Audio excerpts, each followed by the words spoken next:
Hey, Reddit! Before we dive into this, I want to mention that this is our brand new channel, and we're putting in a lot of effort to share compelling stories with you.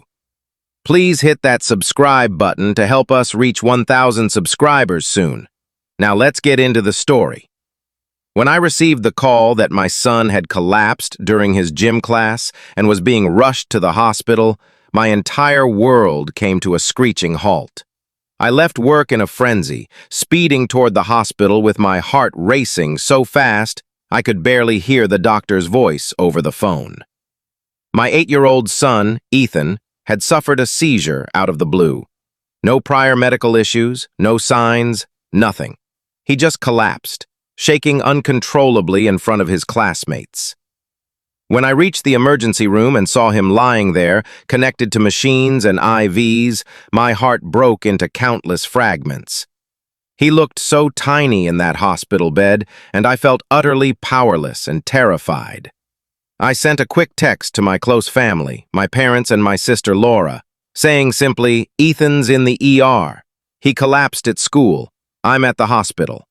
I expected at least a shred of worry or a phone call, especially from my parents, who always said they adored their grandchildren. I genuinely thought they'd rush over if something serious happened. But no. Minutes later, my mom texted back, "We're tied up with Laura. She needs us today. Hope he's okay soon."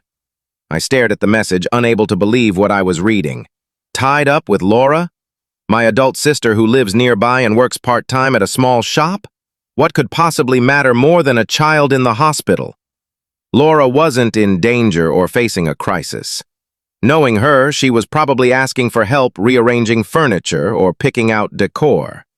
I didn't respond. I sat there, clutching Ethan's small hand, fighting back tears so he wouldn't see me break.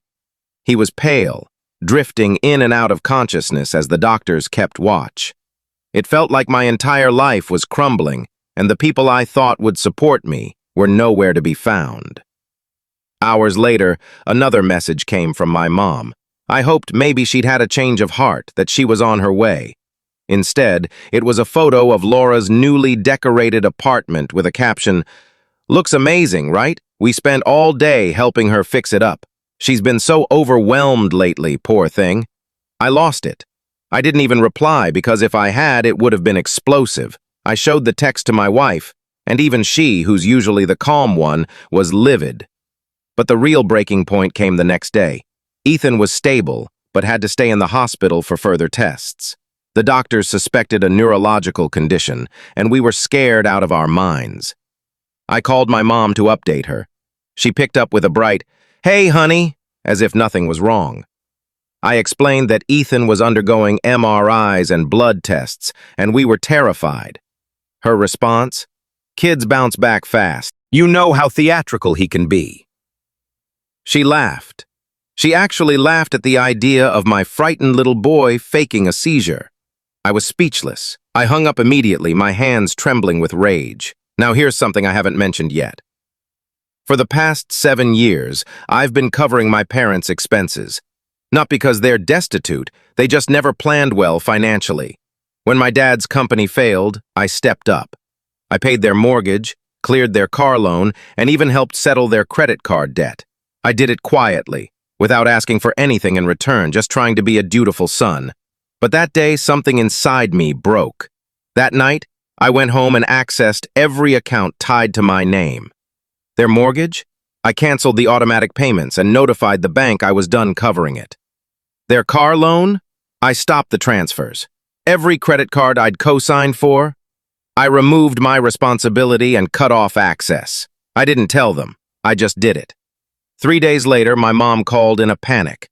Her card was declined at the store and she'd received a notice about a missed mortgage payment. She demanded to know what was happening. I told her plainly, "You showed your priorities. You chose Laura's apartment over your grandson's health. You mocked his seizure. I'm done supporting people who have no empathy for my child." She started sobbing and yelling, accusing me of being heartless and overreacting, saying they relied on that help and that Laura was struggling. But I didn't waver. I pointed out that Laura never contributed a dime to their support, yet she got all their attention and care. Meanwhile, when my son needed them, They dismissed him and ignored us. I told her to ask Laura for help from now on. She hung up crying, and I haven't heard from them since. Here's the surprising part. I thought I'd feel remorse, but I don't. Not even a bit. Ethan's still going through tests, meeting with specialists, and we're doing our best to stay strong. Every day brings a new wave of anxiety, but at least now my energy is focused on my family, the ones who truly matter, rather than draining myself for people who clearly don't care. But just when I thought things had settled, I learned something about Laura that turned everything upside down. And that's where it gets even messier. The truth about Laura changed everything, and so did what my parents did next. A week after I stopped supporting my parents financially, the silence from them shifted from a quiet relief to an uneasy feeling. I didn't regret my decision. Ethan was still in and out of doctor's appointments, but we were coping. My wife and I had grown closer, more united, and my focus was entirely on our family. Still, I couldn't shake the sense that something wasn't fully resolved. Then, out of nowhere, my cousin Sarah called. She sounded nervous, like she wasn't sure she should be telling me this. But her voice carried the weight of someone who'd been holding onto a secret too long. She said she'd heard about the fallout with my parents and Laura and had to share something. I braced myself. Sarah revealed that Laura wasn't just getting help with her apartment that day. In fact, Laura had recently taken out a huge loan in my dad's name. Apparently, she'd been pressuring them for months, claiming she needed funds to open a second shop location. My parents, always eager to support their favorite child, co-signed everything. While I was paying their bills, they were quietly funneling their limited credit to Laura's business ambitions, depleting what little financial security they had left. I was floored. All this time, they'd let me believe they were barely getting by, while I covered thousands in expenses. Meanwhile, they were backing Laura's dreams for a shop she could hardly run. And when I needed just a moment of their compassion during my son's health crisis, I got a text about furniture. But it didn't stop there. Sarah also told me Laura had been telling the family I was exaggerating, claiming Ethan just had a dizzy spell and I was using it to throw a fit. According to her, I was always dramatic and controlling, and now I was lashing out because I wasn't getting enough attention. That was the final straw. A few days later, my dad showed up at my house unannounced, looking worn out, like the weight of everything was crushing him. My wife answered the door, and when I saw him, I nearly slammed it shut. He said he wanted to talk, that he missed his grandson, and that things had spiraled. I let him in, not because I was ready to forgive, but because I wanted to hear him admit it. And he did. He confessed they hadn't handled things well, that Laura had been leaning on them for years because she couldn't cope alone, and I was always the strong one who never needed help. But then he said something that set me off. "We didn't come because we didn't want to interfere. We thought you and your wife had it handled, and Laura was so overwhelmed that day, emotionally." That was it. I told him I didn't want their help anymore. I didn't want their guilt. I wanted space. I said if he and my mom couldn't treat my son like he mattered, if they could justify abandoning him when he needed their love most, they didn't deserve to be in his life. He asked if I was really going to keep Ethan from his grandparents. I said I wasn't keeping him from anything. They'd made themselves irrelevant all on their own.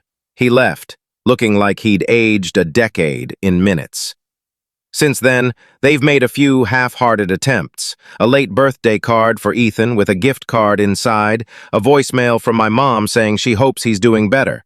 But it all feels empty, like gestures from people who only cared once the money stopped. As for Laura, her second shop shut down 3 weeks after opening. She couldn't cover the rent or manage the staff, and from what I hear, she's blaming everyone but herself. She hasn't contacted me, not to apologize, not even to defend herself. And honestly, that silence is a relief. My wife and I had a long talk about everything, about setting boundaries, about trust, about shielding our family from anyone, even relatives, who cause harm instead of support. We decided to relocate, not far away, but far enough to create real distance from them. A fresh start, a place where Ethan can grow up surrounded by people who genuinely care, without the constant threat of manipulation or guilt. This ordeal taught me a hard lesson. Being family doesn't give someone a free pass to hurt you repeatedly and still expect your loyalty.